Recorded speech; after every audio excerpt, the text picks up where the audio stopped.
Hello and welcome. कॉन्स्टी में next article है हमारे पास आर्टिकल नंबर 31B, जो कि बात करता है validation of certain acts and regulations की। तो यहाँ पे वैलिडेट किया गया है कुछ एक्ट्स को और रेगुलेशंस को। पहला आ गया पर्पस क्या है, इसमें आ गया हमारे पास आर्टिकल 31B प्रोटेक्ट करता है लॉज को जो लिस्ट किए गए हैं 9th शेड्यूल में चैलेंज किए जाने से as violating fundamental rights, part 3 जो है कॉन्स्टिट्यूशन का। तो आर्टिकल 31 भी प्रोटेक्ट करता है कुछ लॉज को जो लिस्ट किए गए हैं 9th शेड्यूल में कि उनको चैलेंज नहीं किया जा सकता कि वो फंडामेंटल राइट्स को वायलेट कर रहे हैं।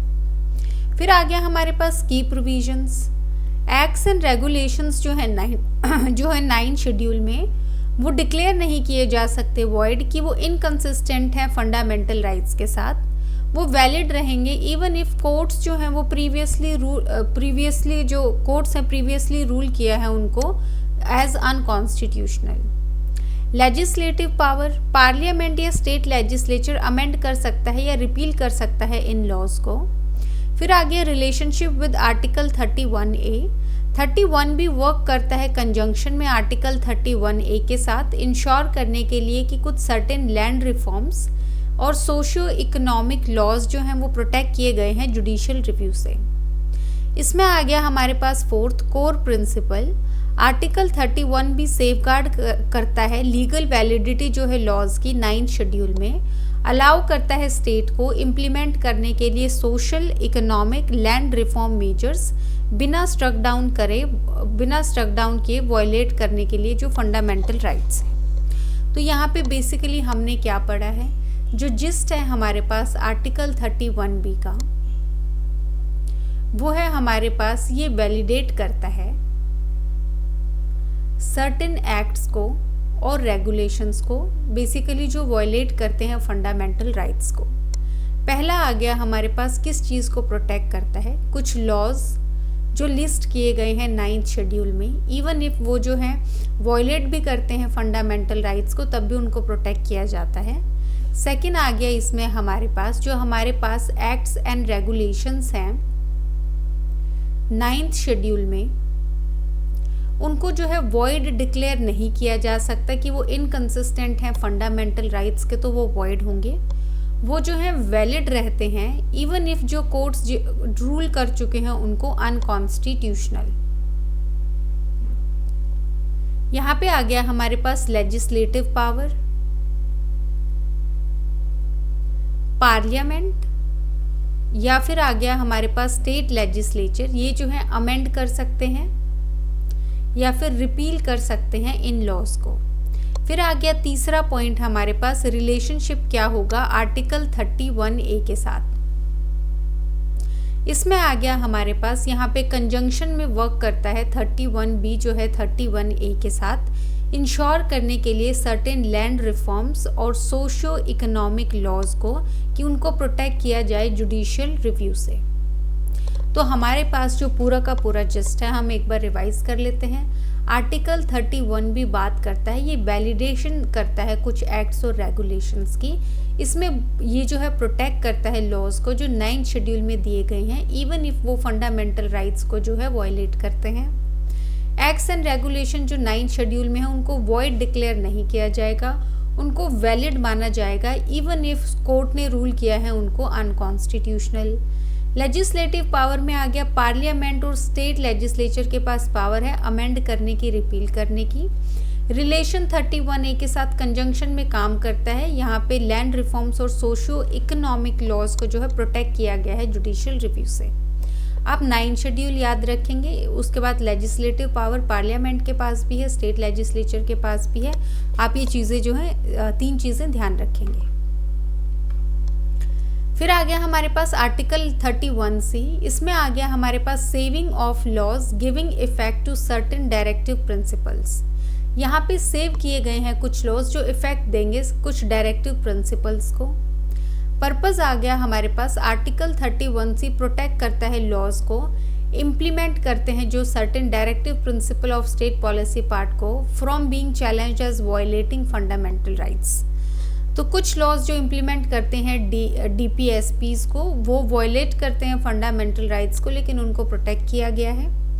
की प्रोविजन आ गया, लॉज जो बनाए गए हैं इम्प्लीमेंट करने के लिए किसी भी एक प्रिंसिपल को पार्ट 4 में, उनको डिक्लेयर नहीं किया जा सकता वॉइड। वॉयलेट करने के लिए article 14 equality and article 19 certain freedoms, इनको क्वेश्चन नहीं किया जा सकता कोर्ट में इस ग्राउंड पे कि ये जो लॉज हैं ये इफेक्टिवली इम्प्लीमेंट नहीं करते हैं डायरेक्टिव प्रिंसिपल को, इवन इफ जो लॉज हैं वो इवन इफ जो लॉ डिक्लेयर किया गया है उस पर्पस के लिए। तीसरा आ गया presidential assent requirement for state laws. अगर लॉ जो है वो बनाया गया है स्टेट लेजिस्लेचर के द्वारा, आर्टिकल 31C अप्लाई करेगा ओनली इफ अगर लॉ रिजर्व्ड है प्रेसिडेंट की कंसिडरेशन के लिए और प्रेसिडेंट उस पर असेंट देता है। कोर प्रिंसिपल क्या है, आर्टिकल 31C स्ट्रेंथन करता है अथॉरिटी स्टेट की इम्प्लीमेंट करने के लिए डायरेक्टिव प्रिंसिपल को, जैसे कि सोशल जस्टिस और इकोनॉमिक रिफॉर्म्स। इवन इफ ये जो लॉज हैं ये रिस्ट्रिक्ट करते हैं कुछ फंडामेंटल राइट्स को, बैलेंस करते हैं फंडामेंटल राइट्स को और सोशल वेलफेयर ऑब्जेक्टिव्स को। इसमें क्या आ गया हमारे पास, इसमें आ गया हमारे पास आर्टिकल 31C। इसमें आ गया हमारे पास saving of laws giving effect to certain directive principles. तो वो लॉज जो इम्प्लीमेंट करने में हेल्प करते हैं डायरेक्टिव प्रिंसिपल्स के, उनको सेव किया गया है। पहला आ गया पर्पस हमारे पास कि आर्टिकल जो 31C है वो प्रोटेक्ट करता है लॉज को जो इम्प्लीमेंट करते हैं DPSPs को, directive principle of state policy को, उनको जो है चैलेंज नहीं किया जा सकता कि वो फंडामेंटल राइट्स को वॉयलेट करते हैं। सेकेंड आ गया लॉ जो बनाया गया है यहाँ पे इम्प्लीमेंट करने के लिए, उनको जो है वॉइड डिक्लेयर नहीं किया जा सकता कि वो वॉयलेट करते हैं आर्टिकल 14 को, या फिर आ गया हमारे पास आर्टिकल 19 को। फिर आगे इनको क्वेश्चन नहीं किया जा सकता है कोर्ट में इस ग्राउंड पे कि ये जो है इफेक्टिवली इम्प्लीमेंट जो है नहीं करते हैं डायरेक्टिव प्रिंसिपल को, इवन इफ लॉ डिक्लेयर करता है इसको। तीसरा आ गया हमारे पास प्रेसिडेंशियल असेंट, तो प्रेसिडेंट का असेंट चाहिए। इसमें आ गया अगर लॉ बनाया गया है स्टेट लेजिस्लेचर के द्वारा, आर्टिकल अप्लाई करेगा यहाँ पे हमारे पास 31C। अगर पहला आ गया वो हमारे पास रिजर्व करके रखा है प्रेसिडेंट की कंसिडरेशन के लिए, दूसरा आ गया उस पे उसको जो है प्रेसिडेंट का असेंट मिल गया है। तो यहाँ पे आ गया हमारे पास, एक बार रिवाइज कर लेते हैं, हाईलाइट कर लेते हैं, आपको क्या याद रखना है, आर्टिकल नंबर याद रखना है आर्टिकल 31C, सेविंग ऑफ उन लॉज की जो अफेक्ट करते हैं डायरेक्टिव प्रिंसिपल्स को। आर्टिकल 31C प्रोटेक्ट करता है लॉज को जो इम्प्लीमेंट करते हैं DPSPs को चैलेंज करने से कि वो फंडामेंटल राइट को वॉयलेट कर रहे हैं। ये लॉज जो हैं ये इम्प्लीमेंट करते हैं जो, इनको वॉइड डिक्लेयर नहीं किया जाएगा कि वो वॉयलेट करते हैं आर्टिकल 14 और 19 को। इनको क्वेश्चन नहीं किया जा सकता कोर्ट में कि ये जो है इफेक्टिव इम्प्लीमेंटेशन जो है वो नहीं करते हैं डायरेक्टिव प्रिंसिपल का। प्रेसिडेंट का असेंट आ गया इसमें हमारे पास, यहाँ पे जो है लॉ अगर बनाया गया है स्टेट लेजिस्लेचर के द्वारा तो यहाँ पे लॉ रिजर्व किया जाएगा प्रेसिडेंट की कंसेंट के लिए, और अगर यहाँ पे प्रेसिडेंट असेंट देता है तभी जो है वो लॉ माना जाएगा। तो ये जो है आपका ज़रूरी है। फिर आर्टिकल 19 वॉइड नहीं डिक्लेयर किया जाएगा, क्वेश्चन नहीं किया जा सकता, ये भी आपका ज़रूरी है। DPSP से रिलेटेड आपका आर्टिकल 31C है, जैसे कि आपका 31 भी था हमारा जो है एक्ट्स एंड रेगुलेशंस को लेके।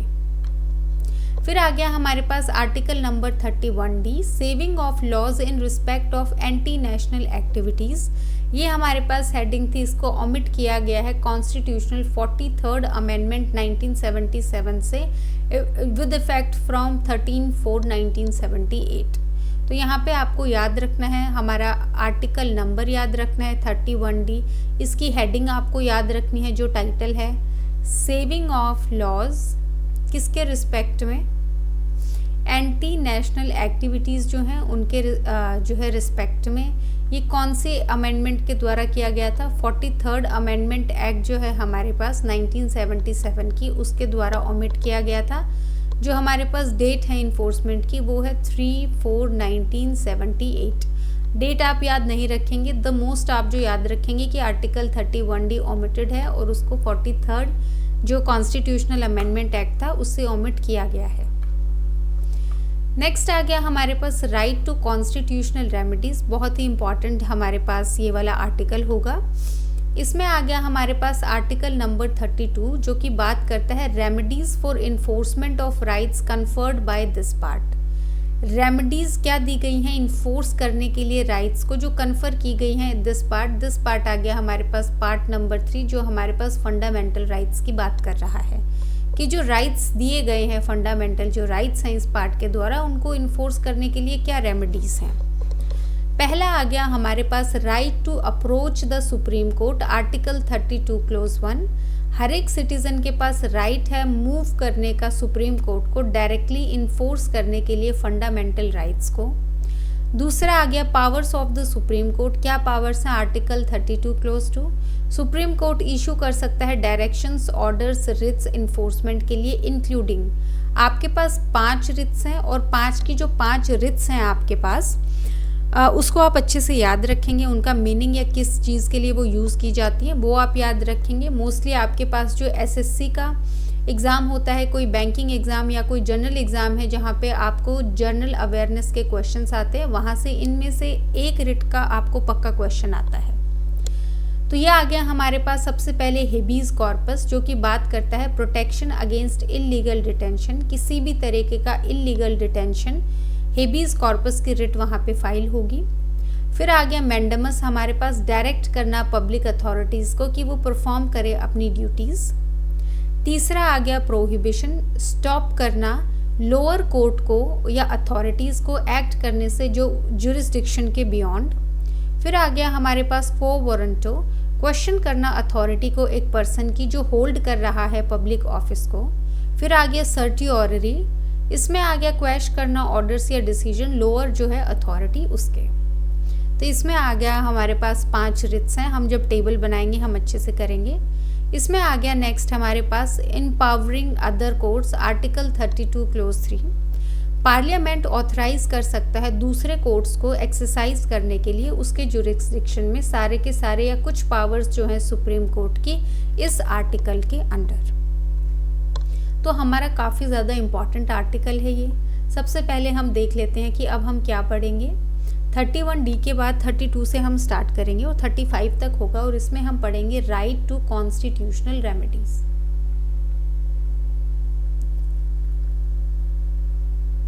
इसमें आ गया हमारे पास सबसे पहले आर्टिकल नंबर 32। ये बात करता है रेमेडीज की। रेमेडीज किस चीज की, इन्फोर्समेंट की ऑफ राइट्स जो कन्फर किया गया है हमारे पास। बेसिकली पार्ट 3 जो है हमारे पास उसमें जो राइट्स दिए गए हैं दैट इज फंडामेंटल राइट्स, उनको इन्फोर्स करने की रेमेडीज। पहला आ गया हमारे पास किसके पास राइट है, हर एक सिटीजन के पास राइट है सुप्रीम कोर्ट में जाने का इन्फोर्स करने के लिए फंडामेंटल राइट्स को। तो यहाँ पे ध्यान रखिए सिटीजन होगा, पर्सन नहीं लिखा गया है, तो नॉन सिटीजन्स के पास जो है ये राइट नहीं होगा। फिर आ गया पावर क्या है हमारे पास सुप्रीम कोर्ट्स की। इसमें हमारे पास 5 तरीके की रिट आती हैं।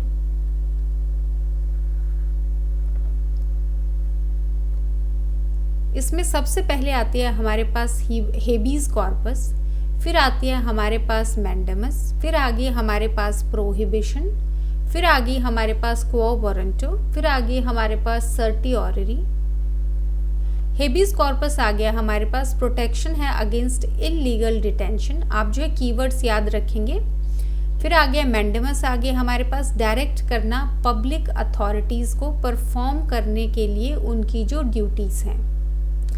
प्रोहिबिशन आ गया हमारे पास, प्रोहिबिट करना, आप जैसे नाम से ही पता कर सकते हैं प्रोहिबिशन, प्रोहिबिट आ गया हमारे पास रोकना, किसको रोकना, लोअर कोर्ट्स को या फिर अथॉरिटीज को एक्ट करने से बियॉन्ड जुरिस्डिक्शन।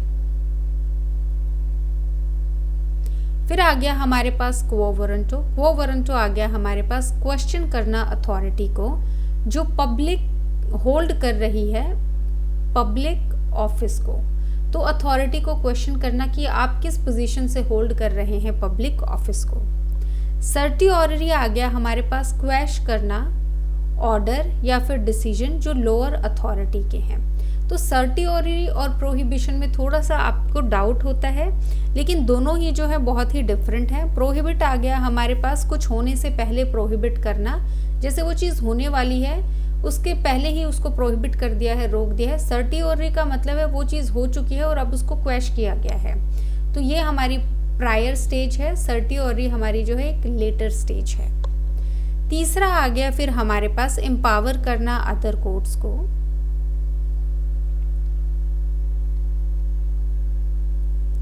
यहाँ पे बोला गया है कि जो पार्लियामेंट है वो जो है ऑथराइज कर सकती है दूसरे कोर्ट्स को जो सुप्रीम कोर्ट नहीं है, जो एक्सरसाइज करने के लिए उनकी जुरिस्डिक्शन में ऑल या फिर सम जो है पावर्स जो है सुप्रीम कोर्ट की। तो सुप्रीम कोर्ट की कुछ पावर्स जो है पार्लियामेंट दूसरे कोर्ट्स को भी दे सकता है आर्टिकल 32 के अंडर।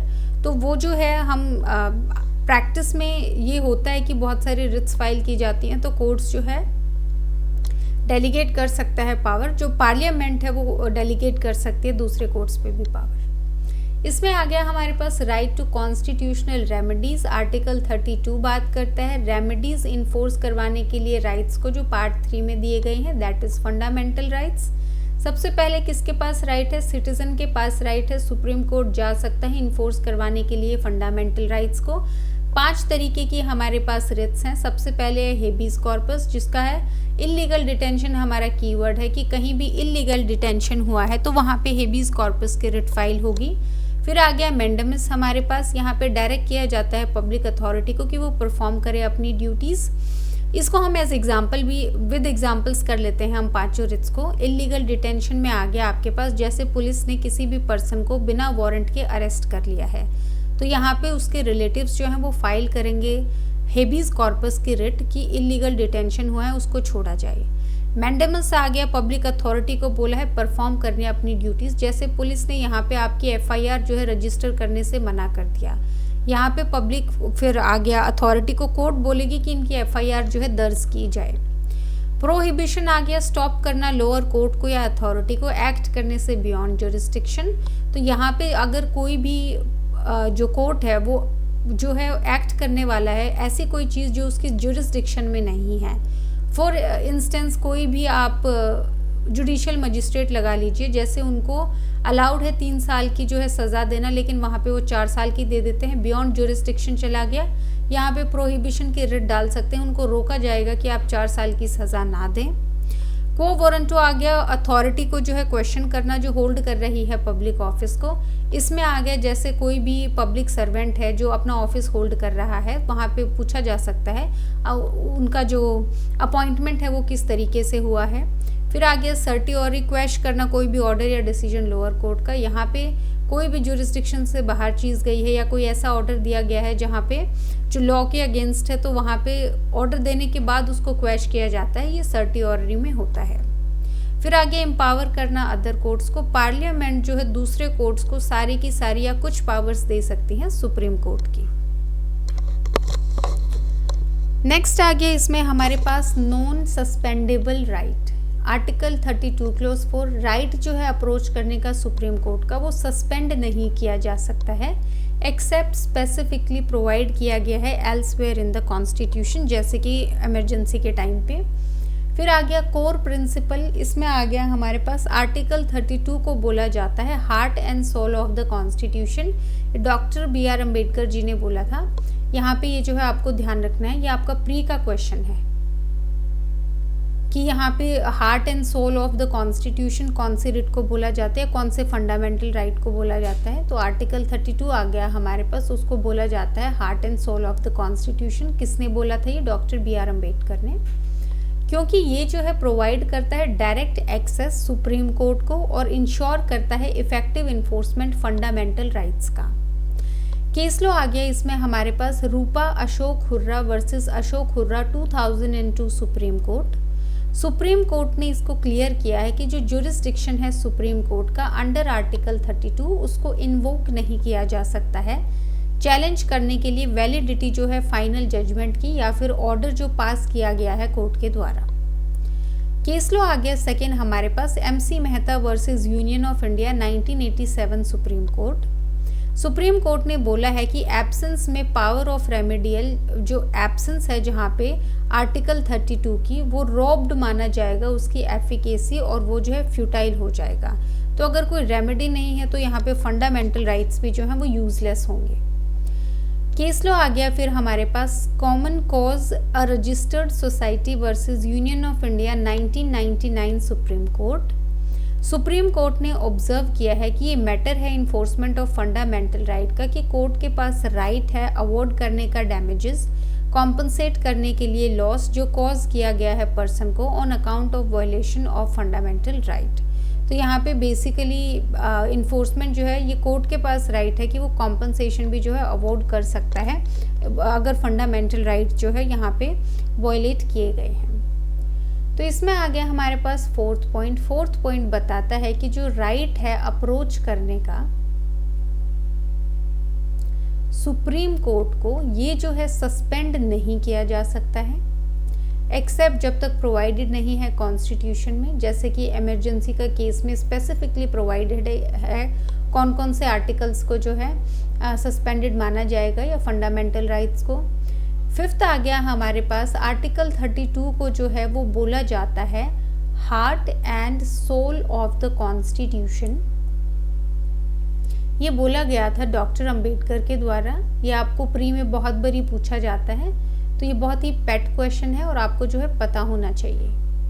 फिर आ गया हमारे पास केस लॉज में पहला केस लॉ आ गया हमारे पास रूपा अशोक हुर्रा वर्सेस अशोक हुर्रा। एक डिवोर्स केस था। इसमें क्या हेल्ड किया गया है, इसमें आ गया हमारे पास ये क्लियर है कि जो जुरिस्डिक्शन है सुप्रीम कोर्ट का, तो यहाँ पे जो जुरिस्डिक्शन है सुप्रीम कोर्ट का अंडर आर्टिकल 32 उसको जो है इन्वोक नहीं किया जा सकता है चैलेंज करने के लिए वैलिडिटी जो है फाइनल जजमेंट की या फिर जो ऑर्डर है कोर्ट का। तो यहाँ पे बेसिकली आर्टिकल 32 को इसलिए नहीं यूज़ किया जा सकता कि यहाँ पे जो है इस चीज़ के लिए नहीं यूज़ किया जा सकता कि कोई वैलिडिटी जो है फाइनल जजमेंट या ऑर्डर की उसको जो है चैलेंज किया जाए। यहाँ पे किसी आर्टिकल 32 के अंडर जो कोर्ट जो पास करती है ऑर्डर्स या फिर जजमेंट्स, उनके अगेंस्ट अपील फाइल होती है। यहाँ पे ये जो है आर्टिकल 32 के अंडर जो है कुछ भी फाइल नहीं किया जा सकता। सेकेंड आ गया इसमें हमारे पास MC मेहता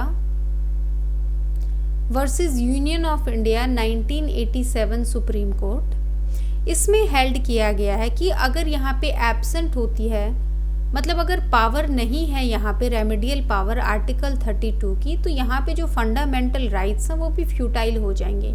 फ्यूटाइल का मतलब है यूजलेस हो जाएंगे, फिर राइट्स देने का कोई फ़ायदा नहीं है अगर कोई रेमेडी नहीं है उनको इन्फोर्स करने की। तीसरा आ गया हमारे पास कॉमन कॉज, जो कि एक रजिस्टर्ड सोसाइटी है versus union of India 1999 supreme court. इसमें क्या हेल्ड किया गया है, इसमें बोला गया है कि यहाँ पे कोर्ट के पास राइट है कि वो अवॉर्ड कर सकते हैं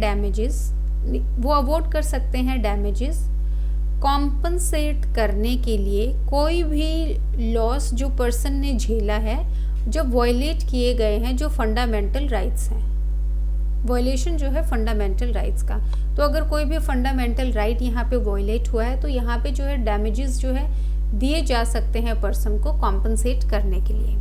तो यहाँ पे इस स्लाइड में हमने क्या क्या किया है, सबसे पहले जो राइट है अप्रोच करने का सुप्रीम कोर्ट को सस्पेंड नहीं किया जा सकता है एक्सेप्ट किसी प्रोविजन में मेंशन है, जैसे कि इमरजेंसी एग्जाम्पल। फिर आगे आर्टिकल 32 को बोला गया है heart and soul of the constitution, doctor BR Ambedkar ji ने बोला है।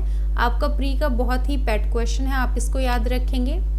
केस लॉ आ गया Rupa Ashok Hurra versus Ashok Hurra 2002 supreme court. इसमें बोला गया है कि जो जुरिस्डिक्शन है सुप्रीम कोर्ट की आर्टिकल 32 के अंदर इन्वोक नहीं की जा सकती है अगर यहाँ पे वैलिडिटी चैलेंज करने के लिए किसी फाइनल जजमेंट या ऑर्डर की कोर्ट के।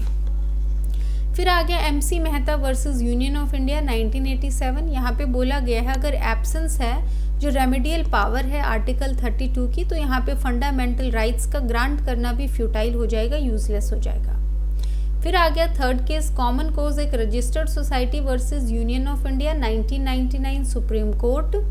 कोर्ट ने हेल्ड किया है कि यहाँ पे कोर्ट के पास राइट है डैमेजेस ग्रांट करने का एज कॉम्पनसेशन उस लॉस के लिए जो कॉज किया गया है वॉयलेट करने में जो फंडामेंटल राइट्स हैं। तो अगर किसी ने फंडामेंटल राइट वॉयलेट कर दिया है किसी पर्सन का, उसको लॉस हुआ है, तो कोर्ट यहाँ पे डैमेजेस देगा एज कॉम्पनसेशन। तो आर्टिकल 32 हमारा ये था, आप इसको जो है याद रखेंगे। केस लॉज भी आप याद रखेंगे, यहाँ से भी पूछा जाता है।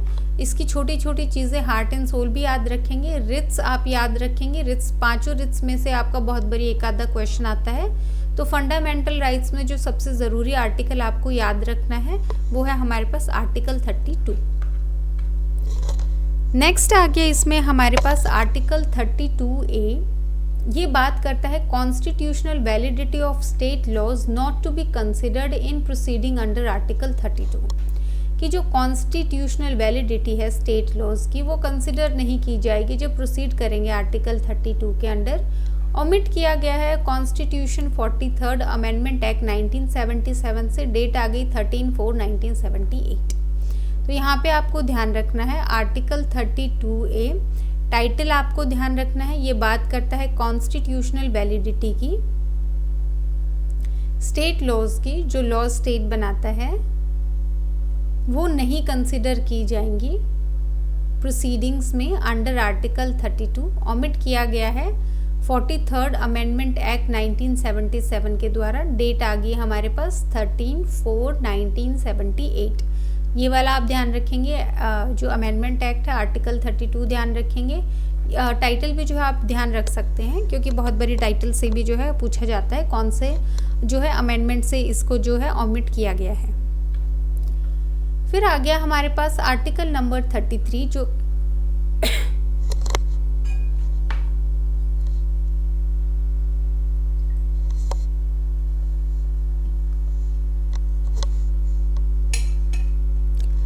आर्टिकल 33 जो है हमारे पास वो बात करता है power of parliament to modify the rights conferred by this part in their application to forces etcetera. तो इसमें आ गया पावर है पार्लियामेंट की कि वो मॉडिफाई कर सकता है राइट्स जो कन्फर किए गए हैं पार्ट 3 के द्वारा, दैट इज फंडामेंटल राइट्स, जब उनकी एप्लीकेशन चाहिए फोर्सेस में, जैसे आर्म्ड फोर्सेस वगैरह में। तो हम देख लेते हैं आर्म्ड फोर्सेस के जो लोग हैं या फिर फोर्सेस में जितने भी लोग हैं उन पे जो है कितना अप्लाई करता है हमारे पास फंडामेंटल राइट्स का कॉन्सेप्ट। पहला आ गया पर्पस, ये अलाउ करता है पार्लियामेंट को, रिस्ट्रिक्ट कर सकता है, मॉडिफाई कर सकता है फंडामेंटल राइट्स को सर्टेन कैटेगरीज ऑफ पर्सन के लिए, इंश्योर करने के लिए डिसिप्लिन और प्रॉपर फंक्शनिंग की फोर्सेस की और ऑर्गेनाइजेशंस की। सेकेंड आ गया कैटेगरीज कवर्ड, पार्लियामेंट जो है लेजिस्लेट कर सकता है एक्सटेंट पे फंडामेंटल राइट्स का फॉर जो मेंबर्स हैं आर्म्ड फोर्सेस के, जो मेंबर्स हैं फोर्सेस के जो मेंटेन करते हैं पब्लिक ऑर्डर को, दैट इज पुलिस। तीसरा आ गया एम्प्लॉयज़ जो हैं इंटेलिजेंस के या फिर काउंटर इंटेलिजेंस ऑर्गेनाइजेशन के, पर्सनल कनेक्टेड हैं विद टेलीकम्युनिकेशन सिस्टम से जो यूज़ किए जाते हैं अबव फोर्सेस या ऑर्गेनाइजेशंस के द्वारा। तीसरा आ गया स्कोप ऑफ मॉडिफिकेशन, राइट्स जो हैं वो रिस्ट्रिक्ट किए जा सकते हैं, एब्रोगेट किए जा सकते हैं नेसेसरी एक्सटेंट तक, इंश्योर करने के लिए प्रॉपर डिस्चार्ज जो है ड्यूटीज़ का, मेंटेन करने के लिए डिसिप्लिन को। तो इसमें क्या आ गया हमारे पास, इसमें आ गया हमारे पास आर्टिकल 33। आर्टिकल 33 जो है वो बात करता है पावर जो है पार्लियामेंट की मॉडिफाई करने की राइट्स को, जो हमारे पास फंडामेंटल राइट्स हैं उनकी जो एप्लीकेशन है फोर्सेस में। तो पहला आ गया हमारे पास पहला पॉइंट कि पार्लियामेंट जो है वो रेस्ट्रिक्ट कर सकती है, मॉडिफाई कर सकती है फंडामेंटल राइट्स को उन कैटेगरीज ऑफ पर्संस के लिए, इंश्योर करने के लिए डिसिप्लिन को एंड प्रॉपर फंक्शनिंग को, जो हमारे पास कैटेगरीज है पर्सन की फोर्सेस में एंड ऑर्गेनाइजेशंस में। सेकेंड आ गया कौन कौन सी कैटेगरीज कवर्ड हैं। पहला आ गया हमारे पास आर्म्ड फोर्सेस के जो मेंबर्स हैं। दूसरा आ गया फोर्सेस जो मेंबर्स जो उन फोर्सेस से हैं जो मेंटेन करते हैं पब्लिक ऑर्डर को, फॉर एग्जांपल पुलिस। तीसरा आ गया हमारे पास एम्प्लॉइज़ जो हैं इंटेलिजेंस के और काउंटर इंटेलिजेंस जो ऑर्गेनाइजेशंस हैं। फोर्थ आ गया हमारे पास पर्सनल्स जो कनेक्टेड हैं टेली कम्युनिकेशन सिस्टम से, जो यूज़ किया जाता है फोर्सेस और ऑर्गेनाइजेशंस के द्वारा। तीसरा आ गया हमारे पास स्कोप क्या है मॉडिफिकेशन का। इसमें आ गया राइट्स जो हैं वो रिस्ट्रिक्ट किए जाते हैं या एब्रोगेट किए जाते हैं उस एक्सटेंट तक जब नेसेसरी है। पहला आ गया इंश्योर करने के लिए प्रॉपर डिस्चार्ज ऑफ ड्यूटीज। दूसरा आ गया मेंटेन करने के लिए डिसिप्लिन को। तो यहाँ पे हम एक बारी रिवाइज कर लेते हैं। रिवीजन में आ गया हमारे पास आर्टिकल 33। आर्टिकल 33 जो है पावर है पार्लियामेंट की मॉडिफाई कर सकती है जो राइट्स हैं हमारे पास, दैट इज फंडामेंटल राइट्स, जो जब वो अप्लाई करते हैं फोर्सेस पे पार्लियामेंट रेस्ट्रिक्ट कर सकती है, मॉडिफाई कर सकती है फंडामेंटल राइट्स को डिसिप्लिन या और पर्सनल प्रॉपर फंक्शनिंग के लिए जो फोर्सेस एंड ऑर्गेनाइजेशन के जो कैटेगरीज ऑफ पर्सन्स हैं उन पे। कौन सी कैटेगरीज कवर्ड हैं? आर्म्ड फोर्सेस, फोर्सेस जो मेंटेन करती हैं public order, for example police. Employees जो है इंटेलिजेंस और काउंटर इंटेलिजेंस ऑर्गेनाइजेशंस के। पर्सन जो कनेक्टेड हैं टेली कम्युनिकेशन सिस्टम से इन अबव फोर्सेस की ऑर्गेनाइजेशंस की। स्कोप क्या है मॉडिफिकेशन का? रिस्ट्रिक्ट कर सकती है, एब्रोगेट कर सकती है प्रॉपर डिस्चार्ज करने के लिए ड्यूटीज़ को या फिर मेंटेन करने के लिए डिसिप्लिन को। फिर आ गया हमारे पास आर्टिकल 34 जो कि बात करता है restriction on rights conferred by this part while martial law is in force in any area. तो रिस्ट्रिक्ट कर सकते हैं जो राइट्स हैं हमारे पास फंडामेंटल राइट्स जब मार्शल लॉ जो है वो फोर्स किया गया है किसी एरिया में। पर्पस क्या है? अलाउ करता है पार्लियामेंट को रिस्ट्रिक्ट कर सकते हैं, वैलिडेट कर सकते हैं एक्शंस जो लिए गए हैं मार्शल लॉ के अंडर किसी भी एरिया में इंडिया के। की प्रोविजंस क्या है? पार्लियामेंट इंडेमनिफाई कर सकता है सारे पर्सन्स को जो सर्विस में है यूनियन की या फिर स्टेट में, कोई दूसरा पर्सन जो एक्ट कर रहा है इन कनेक्शन विद मेंटेनेंस या restoration of order. Parliament validate कर सकता है सेंटेंसेस जो पास किए गए हैं, पनिशमेंट्स जो इन्फ्लिक्ट की गई हैं, फॉरफीचर्स जो ऑर्डर किए गए हैं, कोई और एक्ट जो की गई है मार्शल लॉ के अंडर। स्कोप क्या है? अप्लाई करता है सिर्फ उन एरियाज़ में जहाँ पे मार्शल लॉ इम्पोज्ड है। इंश्योर करता है एक्शंस जो है मार्शल लॉ के अंडर जो लीगली प्रोटेक्टेड हैं इवन इफ वो अदरवाइज वायलेट करेंगे फंडामेंटल राइट्स को। तो आर्टिकल 34 बात करता है जब मार्शल लॉ इन्फोर्स में होता है। यहाँ पे हम बात करेंगे आर्टिकल 34 की जो कि बात करता है रिस्ट्रिक्शन की, कि रिस्ट्रिक्ट किए जा सकते हैं राइट्स। कौन से राइट्स? फंडामेंटल राइट्स जब मार्शल लॉ जो है इन्फोर्स में होता है किसी भी एरिया में इंडिया के। पहला आ गया हमारे पास कि यहाँ पे जो पार्लियामेंट है वो रिस्ट्रिक्ट कर सकती है या वैलिडेट कर सकती है एक्शंस को जो मार्शल लॉ के अंडर लिए गए हैं किसी भी एरिया में इंडिया के। सेकंड आ गया यहाँ पे पार्लियामेंट क्या कर सकती है? पार्लियामेंट पहली चीज़ तो इंडेमनिफाई कर सकती है किसी भी पर्सन को जो सर्विस में है यूनियन की या फिर स्टेट की। फिर आ गया किसी दूसरे पर्सन को जो एक्ट कर रहा है कनेक्शन में विद मेंटेनेंस और रिस्टोरेशन जो है ऑर्डर की। फिर आ गया पार्लियामेंट जो है वो वैलिडेट कर सकती है सेंटेंसेस जो पास किए गई हैं। फिर आ गया हमारे पास पनिशमेंट्स जो दी गई हैं। तीसरा आ गया फॉरफीचर्स जो ऑर्डर किए गए हैं। फोर्थ आ गया कोई दूसरी एक्ट जो है की गई है अंडर मार्शल लॉ। स्कोप क्या है? ये अप्लाई होगा उन एरियाज़ में जहाँ पे मार्शल लॉ जो है वो इम्पोज किया गया है। इंश्योर करता है कि जो एक्शंस हैं वो लीगली प्रोटेक्टेड हैं जो अदरवाइज वायलेट कर देंगे फंडामेंटल राइट्स को। तो आर्टिकल 34 हमारे पास बात करता है रिस्ट्रिक्शंस की, फंडामेंटल राइट्स की जो मार्शल लॉ इन्फोर्स में होता है एरिया के। पार्लियामेंट के पास राइट है वो रिस्ट्रिक्ट कर सकता है, वैलिडेट कर सकता है एक्शन को जो मार्शल लॉ के अंडर लिया गया है। पार्लियामेंट इंडेमनिफाई करेगी उन पर्सन्स को जो यूनियन और स्टेट की सर्विस के अंडर है, कोई और पर्सन को जो इन कनेक्शन में है मेंटेनेंस या रिस्टोरेशन जो है ऑर्डर का। पार्लियामेंट वैलिडेट कर सकती है जो सेंटेंसेस पास किए गए हैं, पनिशमेंट्स दी गई है, फॉरफीचर जो है वो ऑर्डर किया गया है, कोई और एक्ट जो की गई है अंडर मार्शल लॉ। स्कोप क्या है यहाँ पे हमारे पास, यहाँ पे आ गया जिस वहीं पे अप्लाई होगा जहाँ पे इम्पोज किया गया है मार्शल लॉ।